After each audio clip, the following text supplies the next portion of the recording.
Petrol diesel का संयम से इस्तेमाल करना।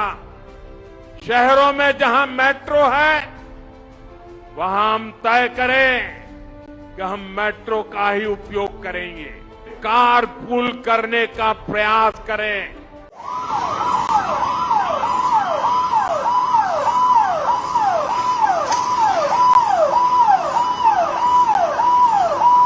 નમસ્કાર, વિશેષ ન્યૂઝમાં દિનેશ સિંધવ તમારું સ્વાગત કરું છું. દિનેશ સિંધવનો સીધો સવાલમાં આજે મારો સવાલ એ છે કે સરકારી જે એસટી બસો છે, એસટી બસોમાં કેટલીક સીટો એટલે કે કેટલીક બેઠકો ધારાસભ્યશ્રીને ફાળવવામાં આવી હોય છે.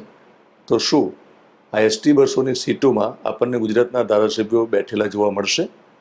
આ સવાલ એટલા માટે કરું છું કે તાજેતરમાં જ દેશના વડાપ્રધાન નરેન્દ્ર મોદીએ પેટ્રોલ અને ડીઝલ બચાવવાની વાત કરી, દેશને અપીલ કરી છે, સામાન્ય લોકોને પણ અપીલ કરી છે કે વાહનોનો જરૂર પડે તો જ ઉપયોગ કરો, શક્ય હોય તો ઈવી વ્હીકલનો પણ ઉપયોગ કરો. એમની જે અપીલ છે એને લઈને એમને પોતે અમલવારી કરી છે કે એમનો જે હમણાં કાફલો છેલ્લે કાર્યાલય ઉપર જોવા મળ્યો તો માત્ર 2 ગાડી સાથેનો કાફલો હતો. ગુજરાતના મુખ્યમંત્રી ભૂપેન્દ્ર પટેલ હોય કે નાયબ મુખ્યમંત્રી હર્ષભાઈ હોય અને ઘણા બધા મંત્રી અને ધારાસભ્ય અને સાંસદ સભ્યએ પણ જાહેરાત કરી છે કે ટ્રાન્સપોર્ટેશનનો ઉપયોગ કરશે. તો સવાલ માત્ર ડીઝલ અને પેટ્રોલ બચાવવાનો નથી, વાત પેટ્રોલ અને ડીઝલ બચાવવાની છે, પણ સાથે સાથે મને લાગે છે કે પર્યાવરણને પણ બચાવવાની એક મોટી કામગીરી થવાની છે.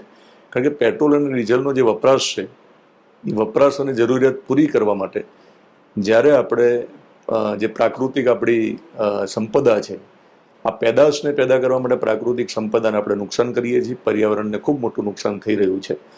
તો મને લાગે છે કે આનાથી પણ આપણને આ ફાયદો થવાનો છે.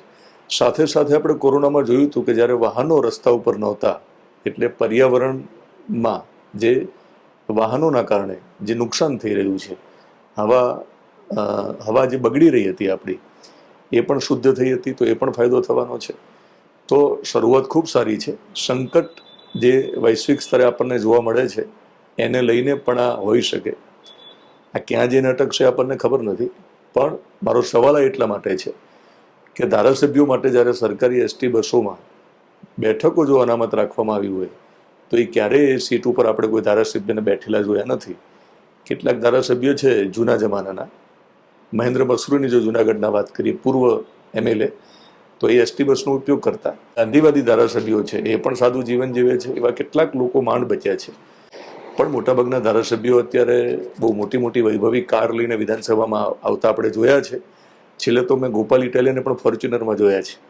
એટલે કહેવાનો મતલબ એ છે કે ભાજપ હોય, કોંગ્રેસ હોય કે પછી અત્યારે આમ આદમી પાર્ટીના નવા ધારાસભ્ય ગોપાલ ઇટાલિયા હોય, ગોપાલ ઇટાલિયા પણ ફોર્ચ્યુનરમાં ફરે છે.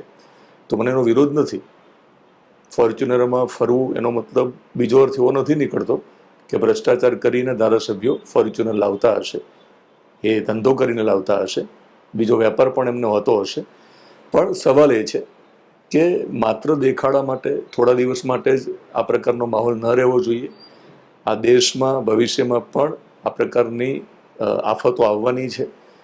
તો મુખ્યમંત્રી હોય, ગૃહમંત્રી હોય કે પછી ધારાસભ્ય હોય, પછી ભાજપના પણ હોય અને આમ આદમી પાર્ટીના ગોપાલ ઇટાલિયા પણ હોય, આ બધાએ ટ્રાન્સપોર્ટેશનનો ઉપયોગ કરીને એક નવો દાખલો બેસાડવાની જરૂર છે. બીજો સવાલ એ છે કે એસટી બસમાં જ્યારે એમના માટે વ્યવસ્થા હોય સીટની કે ધારાસભ્યશ્રી અહીંયા બેસી શકે, તો એનો મતલબ એ થયો કે જ્યારે તમે સેવા કરવા માટે આ ક્ષેત્રમાં આવતા હોય તો એવું માનવામાં આવતું હશે કે તમે માત્ર સેવા કરવા આ માટે આવવાના છો, કે તમે મેવા નહીં લો, ને તમે મેવા નહીં લો એટલે તમારે બસમાં જ મુસાફરી કરવી પડશે. એટલે તમારી પાસે બહુ મોટી મોટી વૈભવી કાર નહીં હોય, મોંઘી કાર નહીં હોય, એવું માનીને તમારા માટે વ્યવસ્થા કરી છે. એટલે ત્યાં તારે CM હોય કે ધારાસભ્ય એ એસટી બસનો ઉપયોગ કરતા નથી. એટલે અમારા જેવા કોમન મેન ત્યાં બેઠા હોય છે અને અમને એક જગ્યા મળી જાય છે, એટલે અમારા માટે સારી વાત છે. પણ હું અપેક્ષા રાખું છું કે આ થવું જોઈએ. હું આશા રાખું અને હું રિપોર્ટિંગ કરવા આવીશ. જો આ વિડીયો જોઈને કોઈ ધારાસભ્ય એમ કે હું આજથી હવે બસમાં જ જવાનો છે, તો બસમાં બેસીને એમનું રિપોર્ટિંગ કરીશ, એમનો ઇન્ટરવ્યૂ કરીશ.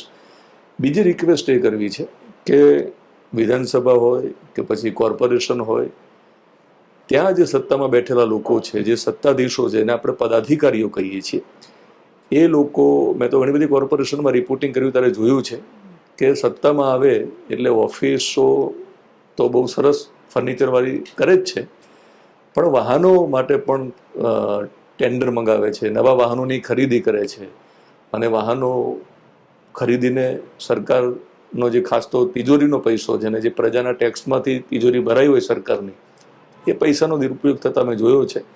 સાથે સાથે જે સરકારી વાહનો ફાળવવામાં આવે છે પદાધિકારીઓને, મેયર હોય કે પછી સ્ટેન્ડિંગ કમિટીના ચેરમેન હોય, એ વાહનોનો ઉપયોગ પણ એમના પરિવારજનોએ કરતા હોય એવા દ્રશ્યો પણ મેં જોયા છે.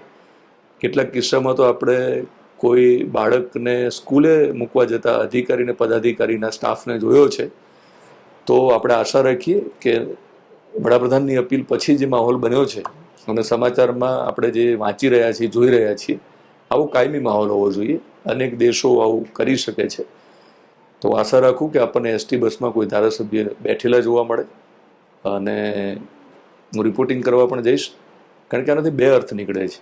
કારણ કે આપણે જ્યારે વિધાનસભામાં જઈએ ત્યારે જે ગાડીઓ આવે છે, તમે ઘણીવાર મીડિયામાં સમાચાર પણ જોયું હશે, બધી જ મોંઘી અને વૈભવી કાર જેને કહીએ એ છે. તો આજનો જે જનસેવક છે એ વૈભવી જીવન જીવે છે એવું સાબિત થાય છે.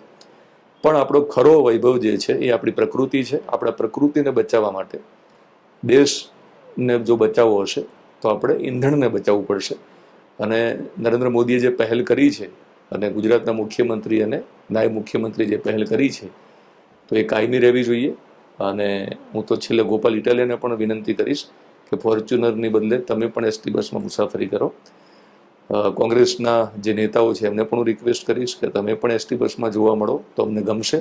અને કોઈ ધારાસભ્ય તમને એસટી બસમાં બેઠેલા જોવા મળે તો અમારા સુધી ફોટો પહોંચાડો, અમે એમને બિરદાવીશું અને લોકો સામે એમની વાત મૂકીશું. દિનેશ સિંધવનો સીધો સવાલ તમારા વતી આ સવાલ હું પૂછતો હોઉં છું. તમને આ સવાલ કેવો લાગ્યો છે તમે કોમેન્ટ બોક્સમાં લખી શકો. અને તમને પસંદ ન હોય, તમે મારા આ સવાલ સાથે સહમત ન હોય તો પણ તમે લખી શકો. યુટ્યુબ ચેનલમાં જોતા હોય તો આપણી ચેનલને તમે સબસ્ક્રાઈબ કરશો, ફેસબુક પેજ અને ઇન્સ્ટાગ્રામમાં જોતા હોય તો ફોલો કરશો.